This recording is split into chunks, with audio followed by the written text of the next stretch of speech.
America's school children have been trapped in a government-run monopoly. The blob, a so-called public school system that stifles most all innovation. So schools don't improve. It's not for lack of money. We've tripled what we spend on K-12 education. But test scores don't go up. The good news is that there are all kinds of alternatives now that allow kids to escape the government monopoly. And now here's one more that I think you will be interested in if you watch my shows. It's because it was created by none other than Libertarian Congressman Ron Paul. For homeschoolers, you're introducing the Ron Paul curriculum, which is what? Well, the curriculum is a freedom curriculum. It's based on the freedom philosophy and those things I've talked about now for 30 years, especially in the last 5 years. So if you're talking about economics, it's going to not be Keynesian. I mean, everybody knows I'm not going to teach Keynesian economics. It's going to be Austrian free market. But you're not going to go into every home and teach. How's it going to work? Well, it's going to be homeschooling. It's going to be through the internet. If we study the Constitution, we don't want to read it out of one of those textbooks that's so biased. They're going to read the Constitution, but they will have also a lecturer to do video lectures that the young people can watch at their own speed.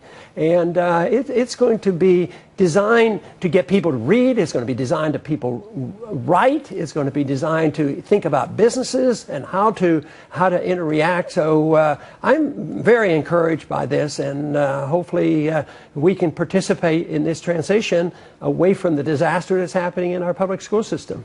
And you're going to charge homeschoolers about $250. A whole family. But who needs to pay you? Stossel in the Classroom, my charity, it's free, and the teachers can get these free videos, right, some of which you're on, explaining economics. Matter of fact, in the book, we mentioned about some of the free ones, but we have to, sell our programs.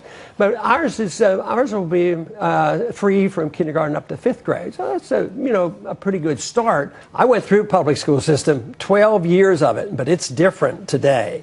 And people are suffering. They don't know what to do, but there's so much poor education, there's so much crime, so many drugs and problems in public schools, the parents are looking for something.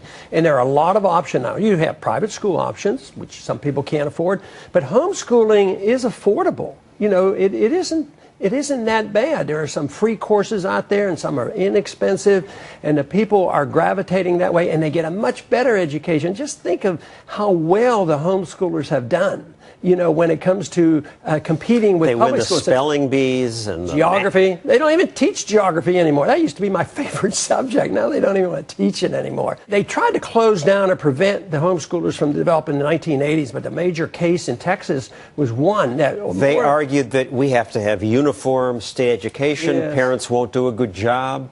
And it turned out not to be the case. If they closed down homeschooling and private schooling, which they are going to continue to try to do, because what I'm afraid of is they're going to have a regulation when we do real well in homeschooling to come along and say one of the qualifications to get in college is that you have to have a degree from such and such school, no matter how smart they are, because otherwise we'll take the money from you. If push comes to shove, they might try something like that.